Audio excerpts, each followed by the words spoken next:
இப்போ சென்னையில ரெண்டே பேருக்கு நடுவுல தான் போட்டி. ஒன்னு இஎம்ஐ, இன்னொன்னு ரெண்ட். வாடகை பணத்தை இஎம்ஐயா கட்டுங்க, சொந்த வீடு வாங்குங்க. Stepstone Viraam phase 2 luxury 2 BHK apartments 79 lakhs. Porur Kattupakkam rented ஹவுஸ்னா உங்க ரெண்ட் அவங்க அசர்ட். ஓன் ஹவுஸ்னா உங்க இஎம்ஐ உங்க அசர்ட். For bookings call 8682089820. இவங்களால் தாங்க முடியல. 2 மாசம் கூட ஆகல, ஆட்சி விட்டு இழந்துட்டோன்னு துடிக்கிறாங்க, தவிக்கிறாங்க, தடுமாறுறாங்க. அதனால என்ன பேசுறோம்னு தெரியாம எதோ முதலமைச்சர் திரு விஜய் அவர்கள் கரூரை போறாரு. இந்த விஷயம் திமுகவுக்கு ஒரு கண்ணை உறுத்திக்கிட்டே இருக்கு. இந்த மாநிலத்தினுடைய முதலமைச்சர் மாநிலத்துக்குள்ள இருக்கிற ஒரு ஊருக்கு போறதுக்கே இவங்களுக்கே சுப்ரீம் கோர்ட்ல மானங்கிட கேட்டான். இது சுப்ரீம் கோர்ட்டா இல்ல விளையாட்டு திடலா? உங்க விருப்பத்துக்கெல்லாம் இங்க பெட்டிஷன் பண்ணுது. பணம் இருக்குங்கிற ஆணவம் ஒரு மாத்தி பேசிக்கிட்டு இருக்காரு. நேற்று கூட்டணியில இல்லைன்றாரு, கூட்டணியில போய் பங்கேற்கிறாரு அந்த ஆலோசனை கூட்டத்துல. ஏன் இந்த மாதிரி தடுமாற்றம் இருக்குன்னு நினைக்கிறேன்? அவர் தான் மாத்தி பேசுறான்னு சொல்லிட்டீங்கல்ல, அப்புறம் நான் என்ன நினைக்கிறது? நீங்க நினைக்கிறதா நான் நினைக்கிறேன். கூட்டணியில இருக்கீங்க, அதை காங்கிரஸ் கட்சி எப்படி இருந்தும் கேட்கிறேன். உங்க கேள்வியில் மெச்சூரிட்டி இல்லை. மெச்சூர்டான கேள்விக்கு தான் நான் பதில் சொல்றேன். வார்த்தை விளையாட்டை திருமாவளவன் விளையாடக்கூடாது அப்படின்ற ஒரு விஷயத்த சொல்லுவோம். முதல் கேள்விக்கு நீங்க 2வது கேள்வியா பதில் சொல்லுங்க. அதிகமான சீட்டு கேட்கறதுல காங்கிரஸ் கட்சி கொஞ்சம் ரொம்ப ஆசைப்படுறாங்களோன்ற விமர்சனம் இருக்கு. அது மாதிரி யார் சொல்லுங்க? எந்த பைத்தியம் பைத்திய தெளிவான வார்த்தையை பயன்படுத்தும். அதாவது பத்திரிகையில இருக்கலாம் அறிவாளி பெரிய மேதன்னா நினைச்சு கேட்காதீங்க. கூட்டணி கட்சி காலவாரி விட்டுருவாங்கன்ற, அதாவது ரொம்ப தெளிவா பேசுறீங்க, கேள்வி கேட்டு பதிலும் சொல்றீங்க. அதிமுக திமுக எதிர்காலம் என்ன வாசல்? அவங்களுக்கு எதிர்காலம் வேற இருக்கா? தமிழ்நாட்டு மக்கள் மேல உங்களுக்கு ஏங்க இவ்வளவு கொலவெறி? தமிழ்நாட்டு மக்கள் நாசமானது பத்தாதா? இன்னுமா உங்களுக்கு எதிர்காலத்தை கொடுத்து திரும்பி சீரழிக்கணுமா? அவங்க கட்சியில் தான் தமிழ்நாட்டை எல்லாமே வளர்த்துட்டாங்க. ஊழலை வளர்த்தாங்க, லஞ்சத்தை வளர்த்தாங்க, நிர்வாக சீர்கேடை வளர்த்தாங்க, அநியாயத்தை வளர்த்தாங்க, அக்கிரமத்தை வளர்த்தாங்க. தள்ளுபடி அத்தனை பேரும் அல்லம்படி 6 முதல் 60% வரை ஆடி தள்ளுபடியுடன் சூப்பர் சரவணா ஸ்டோர்ஸ், சென்னை, மதுரை, கோவை.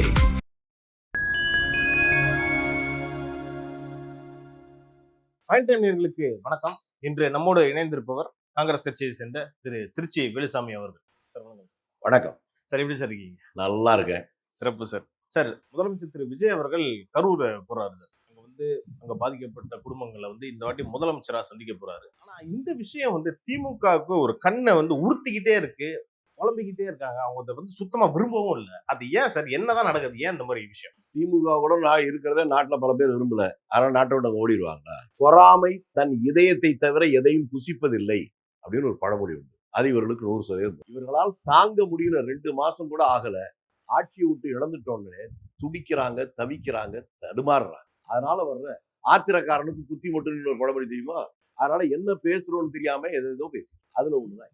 கரூருக்கு ஒரு முதலமைச்சர், இந்த மாநிலத்தினுடைய முதலமைச்சர் மாநிலத்துக்குள்ள இருக்கிற ஒரு ஊருக்கு போறதுக்கே இவங்களுக்கே பிடிக்கிறதா வெளிநாட்டுக்கு அவங்க தலைவர் போன மாதிரி ஆப்பிரிக்காவுக்கு, லண்டனுக்கு அல்லது துபாய்க்கு இந்த மாதிரி போய்க்கலாம். சுற்றுலாக்கு போகலான்றீங்களா நீங்க? சுற்றுலா அது எதுக்கு போறாங்கன்னு நீங்க அதுக்கே ரொம்ப பாலிஷ்டா சொல்றீங்க. அவங்க வேற காரணத்துக்கு போறாங்க, அது மாதிரி இவங்களும் போகணும். அது இன்னொரு விஷயம் என்ன சொல்றாங்கன்னா, முதலமைச்சர் திரு விஜய் அவர்கள் இப்ப கரூருக்கே போனாலும் சிபிஐ அவரை கண்காணிக்கணும் அப்படின்ற ஒரு விஷயத்தை ஏன் சார் போடிட்டு சொன்னோம்? சிபிஐ விசாரணை வேணும்னு ஏற்கனவே விஜய் தானே சொன்னார். இவங்களா சொன்னாங்க. அதான் ஊர்ல இருக்கவங்கலாம் பைத்தியக்காரன் நினைச்சிட்டு பேசிட்டு இருக்காங்க. உங்களை மாதிரி விவரம் தெரிஞ்சவங்க அது புரிஞ்சு மற்றவங்களுக்கு சொல்லணும்ல. அதுக்காக தான் கேள்வி கேட்கறீங்க நீங்க. இல்ல, தொடர்ந்து இப்ப கேஸும் வர போட்டிருந்தாங்க உச்ச நீதிமன்றத்துல. அங்கேயும் அவருக்கு கண்டனம் தெரிவிச்சிருந்தாங்கல்ல சார். எஃப்ஐஆர்ல பேர் கூட இல்ல. இதெல்லாம் தெரியும்ல சார். எங்க இதை விட கேவலம் ஒண்ணு உண்டா? சுப்ரீம் கோர்ட்ல இவ்வளவு நீங்க 75 வருஷம் கட்சிங்கிறீங்க. சுப்ரீம் கோர்ட்ல மானங்கிட கேட்டான். ஏன்னா இது சுப்ரீம் கோர்ட்டா இல்ல விளையாட்டு திடலா? உங்க விருப்பத்துக்கெல்லாம் இங்க பெட்டிஷன் பண்ணுது. அதுக்கு லட்சக்கணக்கில் போட்டு வக்கீல வச்சு போடுறாங்க. அப்ப அவங்ககிட்ட எவ்வளவு அந்த பண திமிரு, அந்த பணம் இருக்குங்கிற ஆணவம், அதுல பண்ற வேலை. இனிமேல் அது எடுபடாதுன்னு அவங்களுக்கு புரியுது. இதுக்கப்புறம் இப்ப ஒருவேளை விஜய் அவர்கள் இப்ப கரூர் போறாருல்ல, அப்ப போனா இதுக்கப்புறம் கரூர்ல திமுகன்றது இருக்கவே இருக்காருன்ற பயம் உங்களுக்கு இருக்கு. அதனாலதானே அவங்க இப்ப கத்துறாங்க. வேற என்ன இருக்கா இருக்கு இல்லையா அது வேற. அங்க போனா நம்முடைய கோல்டு போயிரும் நினைக்கிறாங்க. அதுக்காக தான் கத்துறாங்க. அதை தவிர வேற. அந்த மாவட்டத்தை சேர்ந்தவர் தான் முன்னாள் அமைச்சர் செந்தில் பாலாஜி அவர்கள். அவரு தான் பேச்சு பொருளாவே இருக்கு. இதுக்கப்புறம் அவருடைய எடுபடுமா சார் அவர் சொந்த ஊர்லயே? நான் என்ன கேட்டேன் உங்ககிட்ட மூலமாக மீடியாவில் இருக்க எல்லாரும் கேட்டேன். இப்படிப்பட்ட கேள்விகள் தமிழ்நாட்டு மக்களை அவமானப்படுத்துகிற கேள்வி. இவ்வளவுக்கு பின்னாலும் எடுபடுமா எடுபடாதான் என்ன கேள்வி கேட்குறீங்க? இவ்வளவு பெரிய கொள்ளையடிச்சுட்டு இவ்வளவு பேர் உயிர் போவதற்கு காரணமா இருந்ததுக்கு அப்புறம் மக்களை ஆதரிப்பாங்களா ஆதரிக்க மாட்டாங்களா என்பது மக்களை அவமானப்படுத்துகின்ற செய்தி. அதை என்னால் ஏற்றுக்கொள்ள முடியும். மக்கள் தெளிவாயிட்டாங்க. ஓகே, அவருக்கு வந்து லுக் அவுட் நோட்டீஸ் கொடுத்திருந்தாங்கல்ல சார். ம். அப்படி இருந்தும் ஒரு கட்சி தலைவர் ஸ்டாலின் அவர்களா இருந்தாலும் சரி, எதிர்கட்சி தலைவர் உதயநிதி ஸ்டாலினா இருந்தாலும் சரி, அதை பத்தி வாயே திறக்கலையே சார். ஏங்க இது அவங்ககிட்ட கேளு. இவ்வளவு எதையோ பேசுறீங்களே, இதுக்கு ஏன்டா பேசலன்னு கேளுங்க. சரியான கேள்வி இப்பதான் கேக்குறீங்க. ஆனா ஆள் தப்பா கேக்குறீங்க. அவங்ககிட்ட கேளு. இல்ல சார், அவங்களுடைய பார்வை அதில் எப்படி சார்? பார்வையில் தெளிவா இருக்கு. அவங்களுடைய அச்சம், பயம், நாணம், கூச்சம், இதனால என்ன பேசுறோம்னு தெரியாம வேற வழியே இல்லை, உளறிட்டு இருக்காங்க. அதை நீங்க கேள்வி நினைச்சு கேட்டா நான் அடுத்தபடியா சமீப நாட்களா வந்து தொடர்ந்து திருமாவளவன் அவர்கள் ஒரு மாத்தி மாத்தி பேசிக்கிட்டு இருக்காரு. நேத்து கூட்டணியில இல்லன்றாரு, கூட்டணியில போய் பங்கேற்கிறாரு அந்த ஆலோசனை கூட்டத்துல. ஏன் இந்த மாதிரி தடுமாற்றம் இருக்குன்னு நினைக்கிறீங்க? நான் என்ன அதாவது திரும்பவும் கேட்கிறேன், உங்க கேள்வியை சரியாக கேள்வி. நான் என்ன அவர் தான் மாத்தி மாத்தி பேசுறான்னு சொல்லிட்டீங்கல்ல, அப்புறம் நான் என்ன நினைக்கிறது? நீங்க நினைக்கிறதா நான் நினைப்பேன். தமிழ்நாட்டுக்கு இப்படி ஒரு சோதனையா? நமக்கு நண்பர்களா இருந்தாலும் சரி, இந்த அணுகுமுறை சரியல்ல அப்படின்னு தானே சொல்ல முடியும். அது ஒன்றும் சந்தேகமே கிடையாது. நம்ம கிட்ட ஒரு தெளிவு வேணும்ல. நம்ம கிட்ட தெளிவு இல்லாம மக்களுக்கு எப்படி சொல்றீங்க? சரி, ஏன்னா அவங்க கட்சி சார்ந்தவங்களே வந்து உங்ககிட்ட கேட்கறது ஒரு அப்ராப்ரியேட்டா இருக்காதுன்றது எனக்கு புரியுது. ஆனா கூட்டணியில இருக்கீங்கன்றல அந்த காங்கிரஸ் கட்சி எப்படி? திரும்பவும் கேட்கிறேன், உங்க கேள்வியில் மெச்சூரிட்டி இல்லை. மெச்சூர்டான கேள்விக்கு தான் நான் பதில் சொல்றேன். கூட்டணியில் இருக்காங்கிறதுக்கு அவங்க இப்ப முதல்ல கூட்டணி இந்த துபாய்க்கு ஏன் போயிட்டு வரான்னு சொல்ல முடியுமா? அதனால எதை கேட்கணுமோ அதை கேட்கலாம். நான் வெளிப்படையா சொல்லிவிட்டேன், இதை யார் செய்து பேசினாலும் அது சரியல்லன்னு சொல்லிட்டேன். அப்புறம் திரும்பி ஒரு கேள்வி கேட்டீங்கன்னா, மாணிக்கம் தாக்கூர் அவர்கள் நேற்று ஒரு விஷயம் சொல்லியிருந்தாரு, வார்த்தை விளையாட்டை வந்து திருமாவளவன் விளையாடக்கூடாது அப்படின்ற ஒரு விஷயத்த சொல்லி. அப்போ முதல் கேள்விக்கு நீங்க ரெண்டாவது கேள்வியா பதில் சொல்லுங்க. ஓகே சார், மறுபடியும் வருவோம் சார். கரூர் விஷயத்துக்கே வருவோம். இப்போ கரூருக்கு திரு விஜய் அவர்கள் போறாருல சார். அதிமுக இருந்து பல பேர் இப்போ வந்து போயிட்டு இருக்காங்க. குறிப்பா அந்த மாவட்டத்தை சேர்ந்து எம்ஆர் விஜயபாஸ்கரும் போயிட்டாங்க. இப்போ கட்சி உள்ள எப்படி இருக்கும்? காங்கிரஸ் கட்சி அதை எப்படி சார் பாக்குது? சார், கட்சி பாக்குதா? நீங்க அது திரும்பவும் அதை சொல்ல வைக்கிறீர்கள். பொதுமக்கள் பார்வையிலிருந்து நீங்க கேள்வி கேட்டாதான் நான் பதில் சொல்ல அர்த்தம். நாம கற்பனை பண்ணிட்டு கேள்வி கேட்கக்கூடாது. நீங்களே சொல்றீங்க அந்த கட்சியில எல்லாம் போயிட்டு இருக்காங்க என்னன்னு கேட்டா நான் என்ன சொல்றேன்? அதான் மக்கள் தான் போயிட்டு இருக்காங்கன்னு அதே நீங்களே சொல்லிட்டீங்க. அதுக்கு என்ன கருத்து? புது கருத்து. மக்கள் போயிட்டு இருக்காங்க. ஏன்னா கடந்த காலத்தில் அங்க நடந்த இந்த சம்பவங்கள் இதெல்லாம் வந்து திமுக அதிமுக ரெண்டு பேரும் அந்த மக்களுக்கு வருத்தம் இருக்கிறது, வேதனை இருக்கிறது என்பதனுடைய வெளிப்பாடு தான் இவங்க எல்லாம் போய் சேரும். சார், இப்போ இடைத்தேர்தல் குறைஞ்சபட்சம் இப்போதைக்கு ஒரு 7 தொகுதிக்கு வரப்போகுது சார். இதுக்கப்புறம் எவ்வளவு வரப்போகுதுன்றது தெரியல, நம்ம பொறுத்து தான் பார்க்கணும். இதுல காங்கிரஸ் கட்சி எதுவும் சீட்டு கேட்க வாய்ப்பு இருக்கா? காங்கிரஸ் கட்சிக்கு நீங்க விட்டு கொடுப்பீங்களான்னு முதலமைச்சர் கேள்வி. அதான் பொருத்தமா இருக்கும். ஓகே சார், ஏன்னா ஏன் இந்த கேள்வி நான் முன் வச்சேன்னா, இப்ப உள்ளாட்சி தேர்தல் வரப்போகுது. அதுல வந்து ஏறக்குறைய பல சீட்டுகள் வந்து காங்கிரஸ் கட்சி இப்பவே கேட்க ஆரம்பிக்கிறதா ஒரு அது தெளிவுங்க. உள்ளாட்சி தேர்தல் நீங்க கேட்கிற கேள்வி சரி. ஆனா சட்டமன்றத்துல நாங்க எங்கால் ராஜினாமா பண்ணி தான் அந்த இடத்த நம்ம கிளைம் பண்ண முடியும். ரெண்டுக்கு வித்தியாசம் இருக்குல்ல. உள்ளாட்சி தேர்தல் புதிய பார்வை, புதிய அணுகுமுறை, புதிய சித்தாந்தம், புதிய ஏற்பாடு. அதுக்கு நாங்க கேட்போம். இதை கேட்பதும் கேட்காமலே அவர்களே நீங்க நிக்கிறீங்களான்னு கேட்பதும் அது அவருடைய விருப்பம். இல்ல சார், அதுல ஏன் வந்து நான் இந்த கேள்வி நான் முன் வச்சேன்னா, இப்ப நீங்க சட்டமன்றத்துல ஒரு 4-5 எம்எல்ஏ தான் இருக்கீங்க. ஆனா அதிகமான சீட்டு கேட்கறதுல காங்கிரஸ் கட்சி கொஞ்சம் ரொம்ப ஆசைப்படுறாங்களோன்ற விமர்சனம் வருது இல்ல சார்? அதை விமர்சனம் யார் சொன்னா? எந்த பைத்தியக்காரன் சொன்னா? பைத்திய தெளிவான வார்த்தை பயன்படுத்துறேன். அதாவது பத்திரிகையில இருக்கலாம் அறிவாளி பெரிய மேதான நினைச்சு கேட்காதீங்க. இந்த நாட்டுடைய சுதந்திரத்துக்காக தன்னை அழிச்சுக்கிட்ட ஒரு கட்சி அப்படி பாக்குது. நாட்டுக்கே சுதந்திரம் வேணாம் தீர்மானம் போட்டாலாம் இருக்கலாம்னு நினைக்கிறீங்களா? என்ன கேள்வி கேட்கறீங்க? என்ன ஆசைப்படுதுன்னு சொல்றாங்க? நாங்க ஆசைப்படுறது என்ன தப்பு? அது சொல்லுங்க. உங்களை போன்ற மீடியா என்கின்ற பேர்ல சில பேருக்கு தப்பான ஆலோசனை பேர் இப்படி கேள்வி கேட்கறது நிறுத்துங்க. பத்திரிகையாளர் சவுக்கு சங்கர்னு ஒருத்தர் இருப்பார்ல சார், அவரு தான் வந்து யாரா வேண்டாம் சார். நான் என்ன சொல்றேன், நீங்க அவர் கேட்கிறார், இவர் கேட்கிறார், செவர் கேட்கிறாரு. நான் முழு நேர அரசியலுக்கு வந்து ஜெயிலுக்கு போறோம், நீங்க எல்லாம் பிறந்தே இருக்க மாட்டீங்க. அதை புரிஞ்சுக்கிட்டு கேள்வி கேளுங்க. இந்த நாட்டுடைய சுதந்திரத்துக்காக போராட்டம் 2 கட்சி தான், காங்கிரஸும் கம்யூனிஸ்டும். அவங்க ஆசைப்படுறாங்கன்ற ஒரு வார்த்தை எப்படி பயன்படுத்துறீங்க? நீங்க என்ன சொல்லணும்? இந்த நாட்டுக்கு சுதந்திரத்துக்கு போராடணும், நாட்டுக்கு சுதந்திரமே வேணான்னு மாநாடு போட்டு தீர்மானம் போட்டவெல்லாம் பலமா இருக்கானே, மக்களே விழிச்சுங்க. அதை சொன்னீங்கன்னா தான் நீங்க விவரமா கேட்கறீங்கன்னு அர்த்தம். இப்ப எனக்கு கோவம் நியாயமா? ஓகே சார், அடுத்தபடியா இந்த மேகதாது விஷயத்துல வந்து மறுபடியும் வருவோம். பாஜகவுடைய மாநில தலைவர் நயினார் நாகேந்திரன் என்ன சொல்றாருன்னா, முழுக்க ஒரு அரசியல் விளையாட்டு, மாநில உரிமையே விட்டு கொடுத்ததே காங்கிரஸ் தான், இவங்க நடிக்கிறாங்க அப்படின்ற விமர்சனத்தை வச்சிருக்காரு. யார் விட்டு கொடுத்தாங்கன்னு சொல்றாரு அவரு? காங்கிரஸ் கட்சி விட்டு கொடுத்துருச்சான். எப்ப விட்டு கொடுத்துச்சு என்னன்னு சொல்லணும்ல. அவரு நடுவுல பிஜேபி ஆட்சியில் இருந்துச்சா? இந்த உத்தரவு சரி பண்ண வேண்டியதானே? தமிழ்நாட்டுடைய தலையெடுத்துங்க. அரசியலுக்கு சம்பந்தம் இல்லாத பல பேர்லாம் தலைவன் ஏதோ குறுக்கோடியில வந்துடுறான். அதுக்கெல்லாம் பதில் சொல்ல வேண்டியிருக்கு. முதல்ல காவிரி பிரச்சனை என்னன்னு புரிஞ்சுக்கிட்டு அந்த மனுஷனை பேச சொல்லு. பாஜக அந்த புரிதலே இல்லைன்னு நினைக்கிறீங்களா? இருக்கு நீங்க நினைக்கிறீங்களா? சொல்லுங்க, அவருக்கு நான் பதில் சொல்றேன். காவிரி பிரச்சனை என்ன? 24 போடப்பட்ட ஒப்பந்தம் 50 ஆண்டுகளுக்கு. அது முடிகிற போது 74. 74 காங்கிரஸ் ஆட்சியில் இருந்துச்சுங்க. திமுக தானே இருந்துச்சு. அவங்க தானே அதை செயல்படுத்தல. அதற்கப்புறம் திரும்ப இந்த அதுக்கான வேளாண்மை வாரியம் அமைப்பதே 89க்கு அப்புறம் வருது. அது வரல நாங்க காங்கிரஸ் ஆட்சி இருந்தோமா? என்ன அது? அவங்க என்ன உளறதெல்லாமா கேள்வி கேட்பீங்க? நீங்க அவங்ககிட்ட ஏயா புரிஞ்சு கேள்வியா பேசுங்கயான்னு சொல்லுங்க. அவங்ககிட்ட போய் நான் சொன்னேனே சொல்லுங்க. ஒரு கட்சிக்கு தலைவரா இருக்கிறது முக்கியம் இல்ல, பிரச்சனையை புரிஞ்சுக்கிட்டு பேசுறது ரொம்ப முக்கியம். ஓகே சார், இப்ப இருக்கக்கூடிய மாநில தலைவர் திரு மாணிக்கம் தாக்கூர் அவர்கள் எப்படி சார் காங்கிரஸ் கட்சி வழிநடத்திட்டு போறாரு? ஏன்னா முன்னாடி செல்வ பெருந்தகை இருந்தார்ல, அவருக்கு என்ன சார் ஒரு வேறுபாடு காங்கிரஸ் கட்சி தமிழ்நாட்டில் வளர்க்கறது? இப்ப இருக்கிற வளர்க்கிறது நீங்க ரெண்டு பேருக்கு என்ன வேறுபாடுன்னு அதோட நிறுத்துங்க. அடுத்த கேள்வி அது தனி, இது தனி. இவர் பிறவியிலேயே காங்கிரஸ்காரர். இப்ப இருக்கிற மாநில தலைவர், அவர் குடும்பமே 3-4 தலைமுறையா காங்கிரஸ். அவருக்கு அந்த உணர்வு இயல்பா இருக்கும். ஆனா நீங்க முன்னால சொன்னவர் நடுவுல வந்தவர், அது ஒரு விபத்து. ரெண்டுக்கு இருக்கிற வித்தியாசம் புரிஞ்சுட்டீங்களா? அதனால இயல்பாகவே இவருக்கு காங்கிரஸ் மீது ஒரு பற்று இருப்பது இயல்பு. அது நல்ல விஷயம்.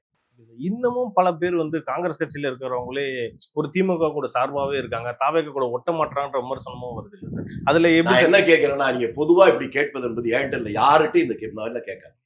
இன்னார் சொல்றாங்க இல்ல நான் கேட்கிறேன் அப்படி சொல்லுங்க. ஒரு விமர்சனம் என்ன உங்களுக்கு தான் தெரியுமா? முதலே சொல்லிட்டேன், நீங்க பிறக்கிறதுக்கு முன்னாலே அரசியல் இருக்கு எங்களுக்கு. நீங்க தாய்மாமட்ட குளங்கோத்தனை விசாரிக்கிற மாதிரி யார் சொல்லுகிறாருன்னு கேளுங்க, இல்லைன்னா என்னுடைய கருத்து இதுன்னு கேளுங்க. இல்ல, நான் கேள்விப்பட்ட வரைக்கும் நான் சில பேர் பேசினேன். அந்த சில பேர் யார்? நான் சொன்னா அவன் அரசியல்வாதியா இல்ல கோழிக்கூட விளையாண்டுட்டே பொழுதுபோக்கா பேசுறோம்னா? யாரா வேணாலும் இருக்குது சார். சொல்லணும்ல, இந்த காங்கிரஸ் கட்சி வந்து மற்ற கட்சி மாதிரி அடிமையில் கூடாரம் அல்ல. கருத்து வேறுபாடுகள் இருக்கும், ஆனால் அதை கடந்து இருப்பதுதான் ஜனநாயகம் நினைக்கிற கட்சி. ஆனா மற்ற கட்சிகள்லாம் தலைவர் ஒன்று சொன்னதை எதிர்த்து சொன்னா உடனே கட்சி விட்டு நீக்கிடுவாங்க. அது ஒரு கொள்ளை கூட்டம் மாதிரி. தலைவர் என்ன சொன்னாலும் ஓகே பாஸ் தான் சொல்லணும். ஆனா காங்கிரஸ் அப்படி இல்லை. ரெண்டுக்கும் அடிப்படை வித்தியாசம் இருக்கு. விவாதம் பண்ணுவதற்கான காங்கிரஸில் உரிமை உண்டு, மற்ற கட்சிகளில். இப்ப தாவேகா வந்து இந்தியா கூட்டணியில இன்னும் அவர் அங்கம் பெறவே இல்லை. ஆனா திமுகவும் இருக்கணும், தாவேகாவும் இருக்கணும்ன்ற மாதிரி திருமாவளவன் சொல்றாரு சார். இது அவர் திரும்பவும் என்ன பேச வைக்காதீங்க. சொல்றத அவர்கிட்ட கேட்கறத விட்டு ஏன்ட்ட தப்பா கேக்குறீங்களே சார்? இந்தியா கூட்டணிக்கு தலைமைக்காங்க அவரை கேளுங்க சார், சொன்னவர்கிட்ட கேளுங்க சார். இந்த கருத்துல நீங்க யாரு இருக்கணும்னு நினைக்கிறீங்க? எல்லாரும் இருக்கணும் தான் நினைக்கிறேன். யார் வேணாலும் இருக்கலாம். ஒரு ஜனநாயக நாட்டில் இன்னார் தான் இருக்கணும், இன்னார் இருக்கக்கூடாது என்று சொல்வது ஜனநாயகம் அல்ல. நீங்க எங்க தப்பு பண்றீங்கன்னு கேட்டா, தனி மனிதனே 100% யோகியரா இருக்கு பிறந்திருக்கானா? 100% அயோக்கியம் பிறந்திருக்கானா? ரெண்டும் இல்லை. அது போல ஒரு கட்சி சில நேரங்களில் தவறு செய்வது இயற்கை. அந்த தவறுகளிலிருந்து பாடம் கற்றுக்கொண்டு திரும்பி வந்தால் அதை ஏற்றுக்கொள்வதுதான் மனிதாயமானம், ஜனநாயகம். அது மாதிரி யாரெல்லாம் ஜனநாயகத்தில் நம்பிக்கையோடு யார் கருத்தை மாற்றி வந்தாலும் அவர்களை காங்கிரஸ் கட்சி ஏற்றுக்கொள்ளும். அது இல்லாம தப்பான சிந்தனை இருந்தா வந்தாலும் வேண்டாம். ஓகே சார், இப்ப கிட்டத்தட்ட ஒரு 60 வருஷங்களுக்கு அப்புறம் உங்களுக்கு வந்து ஆட்சியிலும் அதிகாரத்திலும் பங்கு கிடைச்சிருக்கு. இதை வந்து காங்கிரஸ் கட்சி எப்படி பயன்படுத்தி தமிழ்நாட்டுல மேலும் வளரணும்ன்ற அந்த இது உங்களுக்கு இருக்கு? இது என்னங்க, கடையில போய் கடலை மிட்டாய் எங்கே வித்தா அதிகம் வைக்கும், முறுக்கு எங்கே வித்தா இருக்குன்னா? அரசியல் என்பது அன்னன்னைக்கு இது சொன்னாலும் உங்களுக்கு எல்லாம் புரியாது, மண்ணாலும். அரசியல் அன்னன்னைக்கு என்ன இருக்கோ அதை எப்படி ரியாக்ட் பண்றது தான். இதுக்கு முன்னாலே இப்படித்தான் பண்ணுவோம் அப்படித்தான் பண்ணுவோம் என்பது. காங்கிரஸ் என்பதுதான் இந்த தேசத்தின் மக்களோடும் மண்ணோடும் இரண்டரை கலந்து விட்டு ஒரு கலாச்சாரம். அதை நீங்க புரிந்து கொண்டால் மற்ற கட்சிகிட்ட கேட்கிற கேள்வி வேற, இது வேற. நாங்க வீட்டிலேயே படுத்துக்கிட்டாலும் இந்த நாட்டை காங்கிரஸ் தான் காப்பாற்ற முடியும் அப்படின்னு நினைக்கிற மக்கள் நாடு முழுக்க இருக்காங்க. நாங்க கட்சி கூட்டம் போட வேணாம், மெம்பர்ஷிப் சேர்க்க வேணாம், ஊரா பிரச்சாரம் பண்ண வேணாம். அதை தாண்டி ஆகஸ்ட் 15 அன்னைக்கு மூவர்ண கொடி ஏத்தாத அரசு அலுவலகம் இருக்குமா? பள்ளிக்கூடம் இருக்குமா? உயர்நிலை பள்ளி இருக்குமா? அந்த பள்ளிக்கூடத்துல கொடி ஏற்றிட்டு ஹெட் மாஸ்டர் பேசும்போது இந்தியா வெள்ளைக்காரன் 200 வருஷம் ஆண்டான், காங்கிரஸ் கட்சி தான் சுதந்திரம் வாங்கி கொடுத்துச்சு காந்தி தலைமையில, அது சொல்லாம இருக்க முடியுமா? அது சொல்றவர்கள் மக்களுக்கு அப்படியே இருக்கத்தானே செய்யும். அதனால காங்கிரஸ் கட்சி என்பது வேறு. எப்ப வேணாலும் விழலாம், எப்ப வேணாலும் எழலாம், யாரும் தடுக்க முடியாது. அடுத்தபடியா தாவேகா ஆட்சி அமைஞ்சு ஏறக்குறைய 2 மாசம் ஆயிடுச்சு. இது வரைக்கும் பாத்தீங்கன்னா அரசு அலுவலகங்கள்ல எங்கேயுமே லஞ்சம் இல்ல, பெருசா இல்ல அப்படின்ற மாதிரி மக்களே இன்னைக்கு வந்து ஒரு சர்டிபிகேட் கொடுத்துட்டு இருக்காங்க. ஒரு காங்கிரஸ் கட்சி இதை எப்படி சார் பாக்குது? காங்கிரஸ் திரும்பியும் தவறாகவே பேசுங்க. மக்கள் சொல்றாங்கன்னு சொல்லி மக்களே சொல்றாங்க, அப்புறம் என்ன காங்கிரஸ் கட்சி பாக்குது? இல்ல சார், உங்க பார்வை மக்களின் அங்கம் தானே சார் காங்கிரஸ் கட்சி. என்ன சார் உங்களை திருத்தவே முடியல என்னால. லைவ் வாய்ஸ் போட்டு அதுக்கு மேல எடுக்கல, நான் என்ன பண்ணுவேன்? மக்கள்கிட்ட இருந்தே இந்த கருத்து வந்துருச்சு இல்ல, அப்புறம் நாங்க என்ன தனி கருத்து? 2 மாசம் ஆயிடுச்சுன்னு சொல்றது போல 2 மாசம் தான் ஆயிருக்கு அப்படின்னு சொல்லுங்க.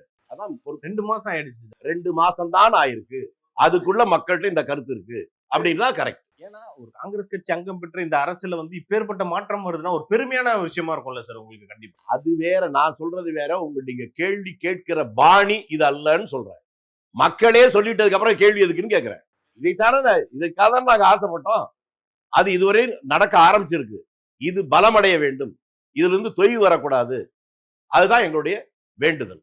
நான் ஏன் இந்த கேள்வி கேட்டேன்னா, முன்னாள் முதலமைச்சர் திரு ஸ்டாலின் அவர்கள் வந்து ஒரு விஷயத்துல சொல்லியிருப்பாரு, கூட்டணிலாம் அதாவது ஆட்சியிலே அதிகாரத்துல பங்கெல்லாம் கிடையாது, கூட்டணி அரசாங்கம் தமிழ்நாட்டுக்கு எடுப்படாதுன்னு சொன்னவரை வந்து இன்னைக்கு அவர் வந்து வாழ்க்கையிலேயே அவங்க அப்பா எத்தனை பேருக்கு கூட்டணியை பங்கு கொடுத்தாருன்னு போய் கேட்டு சொல்லுங்க. அப்படி இல்லை சார் கூட்டணி. அவருக்கு எத்தனை பொண்டாட்டி? அதாவது எதை கேட்கணுமோ அது தனிப்பட்ட வாழ்க்கைங்க, எது கேட்க கூடாதோ அதை கருத்துங்கிறீங்க. கூட்டணியே நாட்டு உயர்வு கேள்விப்பட்டிருக்கீங்களா? கூட்டணி நாட்டுக்கு உருப்படாதானே? அப்ப மத்தியில காங்கிரஸ் ஆட்சியில அதுல கூட்டணி இருக்கும், அப்ப இடிச்சுதா?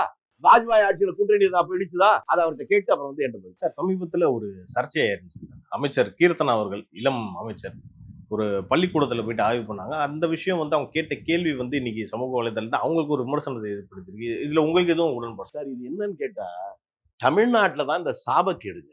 பிரச்சனையெல்லாம் விட்டுட்டு பிரச்சனை இல்லாததே பிரச்சனைன்னு பேசுறதே வாடிக்கை. இன்னைக்கு இல்ல. இப்ப நான் வந்து சுதந்திரம் வாங்கி உடனே பிறந்தவன். சுதந்திரம் வந்து எத்தனை வருஷம் ஆகுது அந்த வயசுல வச்சுக்கோங்க. நான் படிக்கிற காலத்திலே 6ஆவது படிக்கிற போதே ஒரு மந்திரி வந்தாலும் கேள்வி பார்த்திருக்கேன். மீடியாக்கள் வந்தாலும் நேர்ல பாக்குறீங்க, அவ்வளவுதான். அப்புறம் மந்திரி ஸ்கூல் போறது எதுக்கு போறாங்க? வந்தே மாதரம் ஜெயிக்குன்னு சொல்லிட்டு வர்றதுக்கா? இங்க விசாரிச்சு என்ன தெரிஞ்சுக்குதானே அதுக்கு முயற்சி பண்ணிருக்காங்க. இது காலங்காலமா நடக்கிறது தானே. அண்ணாதுரை இதை பண்ணலையா? இவங்க அப்பா கருணாநிதி பண்ணலையா? அல்ல ஸ்டாலின் பண்ணலையா? ஸ்டாலின் வந்து காலை உணவு திட்டுன்னு உட்காந்து பக்கத்துல இருந்த குழந்தைக்கு ஊட்டி விட்டாரு. தினம் அவர் தான் ஊட்டி விடுறாரா? அன்னைக்கெல்லாம் இந்த கேள்வி கேட்டீங்களா? ஏன்டா நடிக்கிறீங்கன்னு கேட்டிருக்கணும். அதெல்லாம் கேட்க மாட்டீங்க. இதை இஷ்யூ. ஸ்கூலுக்கு ஒரு அமைச்சர் போகிற போது அங்க எப்படி இருக்கு, பாடம் சொல்லி கொடுக்குறாங்க, அந்த பிள்ளைங்க எதை புரிஞ்சுக்கிச்சு புரியல, அது தடுமாறுச்சுன்னா வாத்தியார் சரியா கவனிக்கலன்னு தான் அர்த்தம். அப்பதானே நடவடிக்கை எடுக்க முடியும். அதுல என்ன தவறு இருக்கு? அது தவறுனா வாத்தியார்கிட்ட போய் கேட்கறதோ, மாணவி கிட்ட போய் கேட்கறதோ, மந்திரி கேட்கறதோ, மந்திரி பள்ளிக்கூடத்துக்கு போறதே தப்புன்னு அர்த்தம். அது அல்ல, போவதே தெரிந்து கொள்ளத்தான். அதையே தவறுன்னு ஒருத்தன் சொன்னானா அவனுக்கு நிர்வாகத்தை பத்தியும் தெரியல, ஜனநாயகம் என்னன்னு தெரியல. எதிர்கட்சியா இருக்க திமுக வந்து கண்மூடித்தனமா என்ன வேணாலும் பேசலாம் அப்படின்ற ஒரு அவ்வளவு ஒரு விரக்தியில இறங்கிட்டாங்கன்றீங்களா சார்? இன்னும் உங்களுக்கு அது சந்தேகமா? போய் தெருவுல போய் பாருங்க, மாடு மேய்க்கிறனே சொல்றான், பைத்தியம் முடிச்சு போச்சுரா, ஆட்சி அதிகாரம் உடனே உளறிட்டு இருக்கான்னு. நீங்க இன்னமும் நீங்க சந்தேகப்படுறீங்க. அவங்க அதாவது விமர்சிக்கவே மாட்டேன், 6 மாசம் பேச மாட்டேன்னு சொல்லிட்டு வார்த்தைக்கு வார்த்தை இந்த ஆட்சி நீடிக்காது. இப்ப சமீபத்துல எடப்பாடி பழனிசாமியே சொல்லியிருக்காரு, கூட்டணி கட்சியை காலவாரி விட்டுருவாங்கன்றாரு. அதாவது ரொம்ப தெளிவா பேசுறீங்க, கேள்விக்கு கேட்டு பதிலும் சொல்றீங்க. அவங்களே நேத்து வரலும் 6 மாசம் போட்டுன்னு சொன்னாங்க, இப்ப தினம் கவுருன்னு சொல்றான்னு சொல்றீங்க. அப்ப அவங்க நிதானத்துல இல்லைன்னு தானே அர்த்தம். இது கூட உங்களுக்கு புரிஞ்சுக்க முடியலையா? இல்ல, பின்னாடி 2 பேரும் கூட்டணியில இருக்காங்கன்ற மாதிரி காங்கிரஸ் கட்சி ஏற்கனவே சொல்லிச்சு, திமுகவும் அதிமுகவும் ஒண்ணுன்ட்டு. அந்த இடத்துல இப்ப நிரூபணம் ஆயிடுச்சுன்ற மாதிரி தான் நம்ம எடுத்துக்கணும். அது காமராஜருடைய பிறந்த நாள் வருது. அவர் அந்த காலத்திலே சொன்னாரு, இப்ப இல்ல 50 வருஷத்துக்கு முன்னாலேயே, ரெண்டும் ஒரே குட்டையில் ஊறிய மட்டைகள். அன்னைக்கு உங்களை மாதிரி ஆட்கள் புரிஞ்சுக்கல, இப்ப புரிஞ்சுக்கிட்டீங்களா? நாங்க அந்த காலத்துல இல்ல, பிறக்கல. உங்களை போன்றவர்கள் சொன்னேன், நீங்கன்னு சொல்லுவேன். இது எவ்வளவு சார் நீடிக்கும்? அதிமுக திமுக எதிர்காலம் என்னவா சார்? அவங்களுக்கு எதிர்காலம் வேற இருக்கா? தமிழ்நாட்டு மக்கள் மேல உங்களுக்கு ஏங்க இவ்வளவு கொலவெறி? தமிழ்நாட்டு மக்கள் நாசமானது பத்தாதா? இன்னுமா உங்களுக்கு எதிர்காலத்தை கொடுத்து திரும்பி சீரழிக்கணுமா? அவங்க நீங்களும் இந்த ஊருக்காரர் இந்த மக்களை போய் இப்படி பாடாப்படுத்த நினைக்கிறீங்க. திராவிட கட்சிகள் தான் தமிழ்நாட்டை வந்து எல்லாமே வளர்த்துட்டாங்க. ஊழலை வளர்த்தாங்க, லஞ்சத்தை வளர்த்தாங்க, நிர்வாக சீர்கேடை வளர்த்தாங்க, அநியாயத்தை வளர்த்தாங்க, அக்கிரமத்தை வளர்த்தாங்க. கரெக்ட். நல்லது எதுவுமே பண்ணலையா சார்? என்ன பண்ணிருக்காங்க? நல்லது பள்ளி கல்விக்கு நிறைய பண்ணிருக்காங்க, உயர்கல்விக்கு நிறைய படிச்சேன். திமுக அதிமுக ஆட்சியில தான் எல்லாம் படிச்சாங்கன்ற மாதிரி இல்ல சார் அவங்க பெருமையா பேச. அண்ணாதுரை எந்த ஆட்சியில் படிச்சாரு? பேராசிரியர் நண்பன் அவர் எந்த காலேஜ்ல படிச்சாரு? நெடுஞ்செழி எந்த காலேஜ்ல படிச்சாரு? இந்த பைத்தியங்கள் உணரலாம் நம்ம கேள்வியா கேட்டு பாக்குறவங்க நம்மள பைத்தியம் நினைச்சுவாங்க. அதனால ஜாக்கிரதை. ஓகே சார், பல கேள்விகளுக்கு நீங்க சிறப்பா பதில் அடிச்சீங்க. ஒரு நேரத்துக்கும் கருத்துக்கும் நன்றி சார்.